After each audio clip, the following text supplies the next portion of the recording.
हिंदू धर्म में गणपति को प्रथम पूज्य माना गया है। हर साल भाद्रपद महीने में विघ्नहर्ता गणेश अपने भक्तों के बीच आते हैं और 10 दिन उनके बीच रहकर उनकी मनोकामनाएं भी पूरी करते हैं। बुधवार के दिन श्री गणेश की पूजा का विधान है। बुधवार के दिन श्री गणेश की पूजा करने से भक्तों के कष्ट मिट जाते हैं, भक्तों का हर विघ्न दूर हो जाता है और घर में शुभता का वास बना रहता है। कोई भी शुभ या मांगलिक कार्य करने से पहले विघ्नहर्ता भगवान गणेश की वंदना की जाती है। हर पूजा पाठ में सबसे पहले इनका आह्वान किया जाता है ताकि हर कार्य निर्विघ्न पूरा हो सके। मान्यता के अनुसार गणेश जी की पूजा में उन्हें कई प्रकार के मोदकों का भोग लगाया जाता है। इसके साथ ही उन्हें रोली, अक्षत, दुर्वा घास, पुष्प, इत्र, सिंदूर आदि अर्पित किया जाता है। लेकिन कभी भी भगवान गणेश को तुलसी नहीं चढ़ाई जाती है। भगवान विष्णु की पूजा तो बिना तुलसी दल अर्पित किए अधूरी होती है, लेकिन गणेश जी की पूजा में तुलसी का इस्तेमाल करना वर्जित माना गया है। इसकी वजह एक पौराणिक कथा में बताई गई है, तो आइए जानते हैं क्या है इसका कारण। पौराणिक कथा के अनुसार एक बार गणेश जी गंगा नदी के किनारे तपस्या कर रहे थे। इसी दौरान धर्मराज की कन्या तुलसी विवाह की इच्छा लेकर तीर्थ यात्रा पर निकली। देवी तुलसी सभी तीर्थस्थलों का भ्रमण करते हुए गंगा के तट पर पहुंची।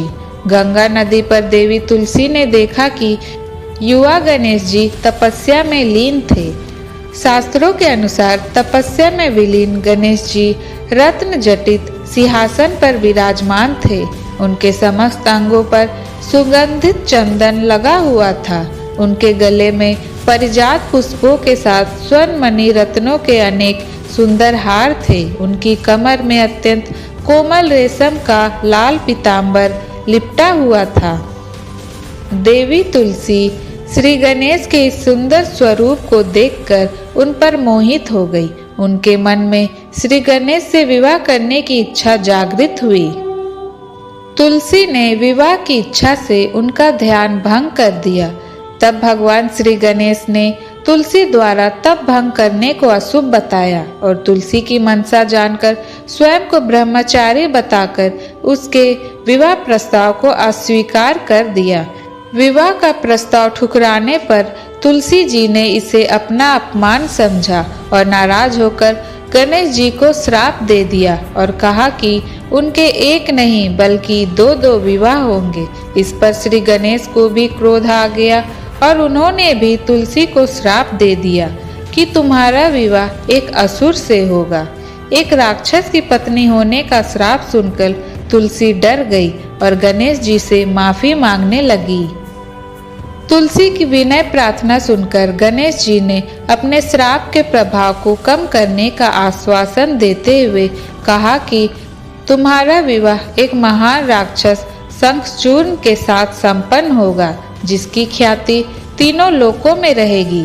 किंतु तुम परिस्थितियों के कारण तुलसी नामक वृक्ष का रूप धारण करोगी और सदा पूजनीय होगी। तुम भगवान विष्णु और श्री कृष्ण को प्रिय होने के साथ ही कलयुग में जगत के लिए जीवन और मोक्ष देने वाली होगी।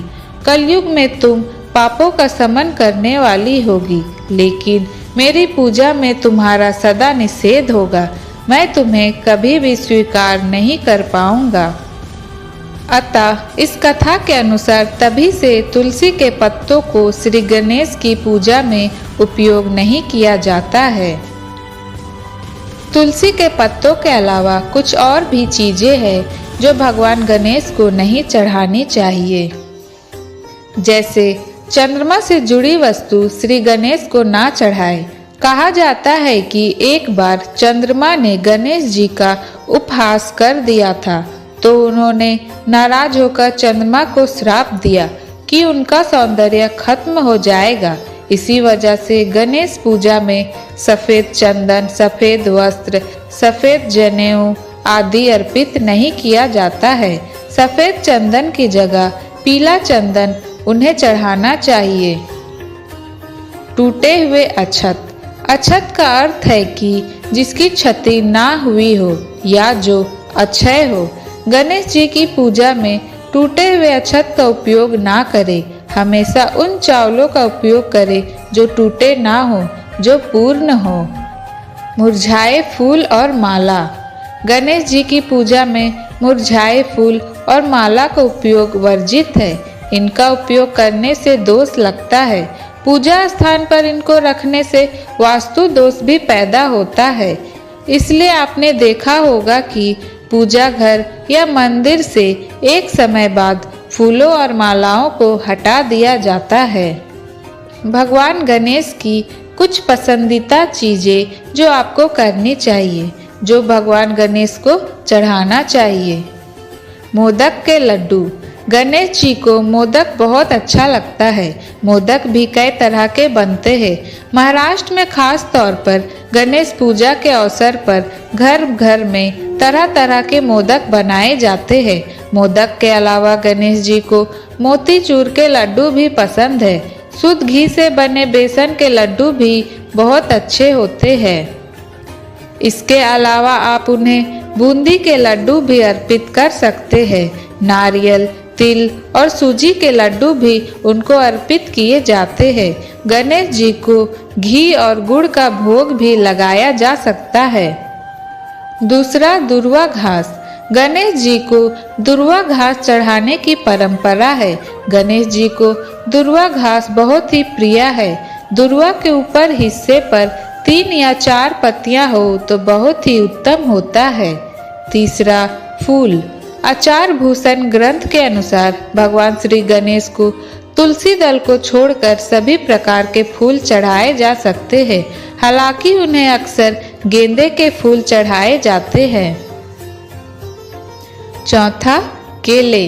गणेश जी को केले बहुत पसंद है। उन्हें कभी भी एक केला अर्पित ना करें, हमेशा उन्हें जोड़े में केले चढ़ाएं। पांचवा, सिंदूर। गणेश जी को सिंदूर भी अर्पित किया जाता है। सिंदूर मंगल का प्रतीक होता है। जब भोलेनाथ जी ने गणेश जी का सिर काट दिया था और हाथी का सिर लगाया था, तब उसमें पहले से ही सिंदूर का लेपन हो रहा था। माँ पार्वती जी ने जब उस सिंदूर को देखा तो उन्होंने गणपति जी से कहा कि उनके मुख पर जिस सिंदूर का विलेपन हो रहा है, मनुष्य उसी सिंदूर से सदैव उनकी पूजा करेंगे। इस तरह से श्री गणेश को सिंदूर का विलेपन किया जाता है।